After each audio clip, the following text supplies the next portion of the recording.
The El Paso and Southwestern Railroad was a short-line American railway company which operated in Arizona, New Mexico, and Texas, with line extensions across the international border into Mexico. The railroad was known as the Arizona and Southeastern Railroad from 1888 to 1902. Founding. James Douglas was a former professor of chemistry working for William E. Dodge, Jr., and Daniel Willis James, majority co-owners of the Phelps-Dodge Corporation. Phelps-Dodge was entering the copper mining industry, and had hired Douglas to make an inspection of mining claims in the southwestern United States. Douglas suggested that the two men invest in the Detroit Copper Mining Company of Arizona, which owned a copper mining claim in Warren, Arizona. In 1881, Phelps-Dodge not only took a controlling interest in the Detroit Copper Mining Company but also purchased a minority interest in the adjoining Copper Queen mine in Bisbee, Arizona. After the Copper Queen and Detroit Copper both struck the Atlanta ore body in 1884, Phelps-Dodge bought out the remaining interest in the Copper Queen. The company merged its various mining interests into the Copper Queen Consolidated Mining Company in 1885, and installed Douglas as president and part owner. With production in the Bisbee expanding, Douglas formed the Arizona and Southeastern Railroad in 1888. The railroad ran on a short spur of track from Bisbee to Fairbank, Arizona, where it met the New Mexico and Arizona Railroad, a subsidiary of the Atchison, Topeka and Santa Fe Railway. Shortly thereafter the line was extended to Benson, Arizona, to connect with the Southern Pacific Railroad. Copper Queen Consolidated built a new smelter at the newly built town of Douglas, Arizona, to which the railroad was extended again. The line was renamed the El Paso and Southwestern Railroad on June 25, 1901, to reflect its larger scope. Expansion. Nacozari Railroad. James and Dodge, meanwhile, had acquired the Moctezuma Copper Company in the state of Sonora in Mexico, and in 1902 the El Paso and Southwestern line was extended south from Douglas to the Mexican town of Nacozari de Garcia. The Nacozari Railroad, owned by Moctezuma Copper Co., and used to transport ore to the Moctezuma smelter at Nacozari, was incorporated into the El Paso and Southwestern Morenci Southern Railroad. Phelps-Dodge continued to expand, and in time purchased copper mines near Morenci, Arizona, an eventual subsidiary of the El Paso and Southwestern. The Morenci Southern was incorporated on June 6, 1902, and its roadbed connected the Morenci mines to the Arizona and New Mexico Railway at Guthrie, AZ. Closing parenthesis. El Paso and Northeastern Railway in 1903. The terminus of the El Paso and Southwestern was extended from Douglas to El Paso by building new track as well as purchasing track from the El Paso and Northeastern Railway, adding over 200 miles of roadway to the line. The purchase of the Dawson Railway also extended the railroad's reach to Dawson, New Mexico, where Phelps-Dodge had recently acquired coal mines to feed its smelting operations. Near Deming, New Mexico, the new track had to cross the line of the Southern Pacific Railroad. Aware that the Southern Pacific had only 2 watchmen on the route, the El Paso and Southern stopped all trains on either side of the junction and laid its new track across that of the Southern Pacific. In one day, the El Paso and Southwestern ran more than 500 fully laden hopper cars across the new junction to establish a right-of-way. The Southern Pacific sued and won a temporary injunction, but the injunction was never enforced and the El Paso and Southwestern continued to cross the Southern Pacific's line. After the deaths of Dodge in 1903 and James in 1907, the various Phelps-Dodge railroads, mining companies, real estate firms, and other subsidiaries and divisions were all merged into Phelps-Dodge and Company.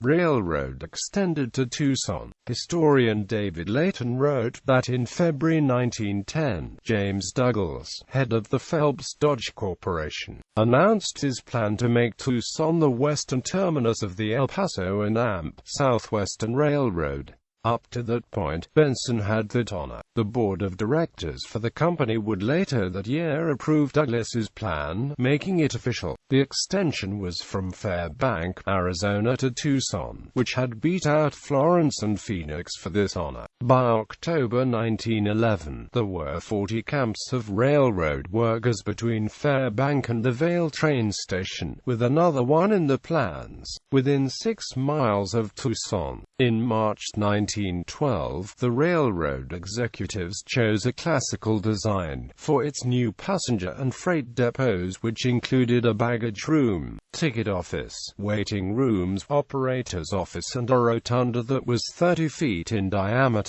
The roof was to be made of red tile and 4 Tuscan columns would be by the main entrance.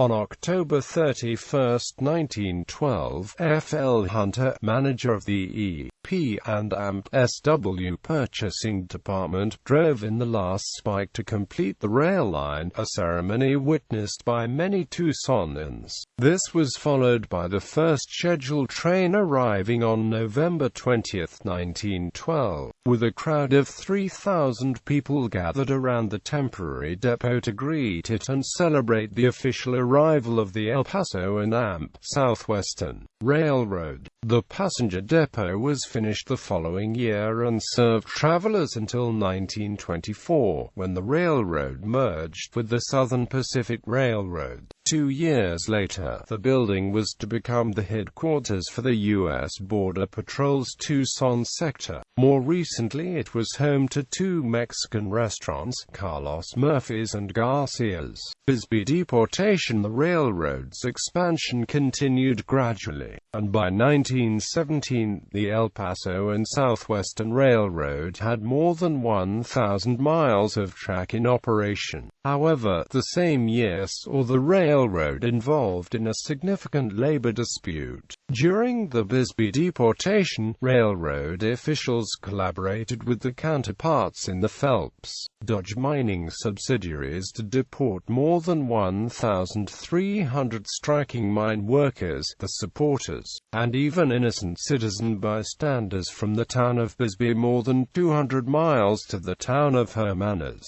New Mexico. Demise. The worldwide collapse of copper prices after World War I severely affected not only the railroad's financial fortunes but those of the mining companies it served. In 1924, the Southern Pacific leased the entire El Paso and Southwest Railroad from Phelps Dodge. In 1929, the ICC authorized abandonment of the Deming branch. In November 1937, the railroad purchased the outstanding interest in the El Paso and Northeastern Railroad. It acquired the El Paso Southern Railway Company in December 1954. The El Paso and Southwestern Railroad was purchased from Phelps Dodge and merged into the Southern Pacific in 1955. The Texas subsidiary remained until 1961. Route and notable buildings. Route highways follow most of the route of the El Paso and Southwestern Railroad. Beginning in Tucson, Arizona, State Route 80 largely parallels the railroad grade south to Douglas. State Route 80 then follows the old tracks northeast to Rodeo, New Mexico. The tracks diverge from the highway here, and largely follow Gas Line Road until it intersects with New Mexico State Road 9 near Animas, New Mexico. State Road 9 runs next to or on top of the old railroad grade until it reaches El Paso, Texas. The northern Arizona spur of the railroad may be followed by following U.S. Route 191 north from Douglas to Morenci, Arizona. The Mexican spur may be followed by beginning in Douglas, crossing the international border into Mexico, and following Mexican Federal Highway 14 to Nacosari de Garcia. The northern New Mexican Spur parallels or is underneath Interstate 25, and then taking New Mexico State Road 505 to Colfax, New Mexico. The Dawson Road travels the remainder of the Spur from Colfax to the ghost town of Dawson. As of 1906, the El Paso and Southwestern Railroad had a route that connected down from the Dawson Road through Roy to Tucumcari, Santa Rosa, Vaughan, Carrizozo, Alamogordo, Tularosa, down to El Paso and out to Deming and Lordsburg, that later became part of the Southern Pacific. Buildings. Several El Paso and Southwestern buildings are on the National Register of Historic Places. Among these are the El Paso and Southwestern Railroad Depot at 419 W. Congress Street in Tucson, Arizona, the El Paso and Southwestern Railroad Passenger Depot at 14th Street and H Avenue in Douglas, Arizona, and the El Paso and Southwestern Railroad YMCA at 1000 Pan American Avenue in Douglas, and the Columbus Nanometer Museum at the intersection of Nanometer State Routes 9 and AMP 11. In 2006, the El Paso and Southwestern Freight Depot in El Paso, Texas, built in 1903 and designed by Daniel Burnham, was placed on Preservation Texas's Most Endangered Places list. Preserved and surviving locomotives. El Paso and AMP Southwestern Railroad No. 1 locomotive is preserved at El Paso, Texas. Southern Pacific 3420, a Baldwin 280 light consolidation oil burning, a former EP and AMP SW engine, is stored at the Phelps Dodge Copper Refinery in El Paso, Texas.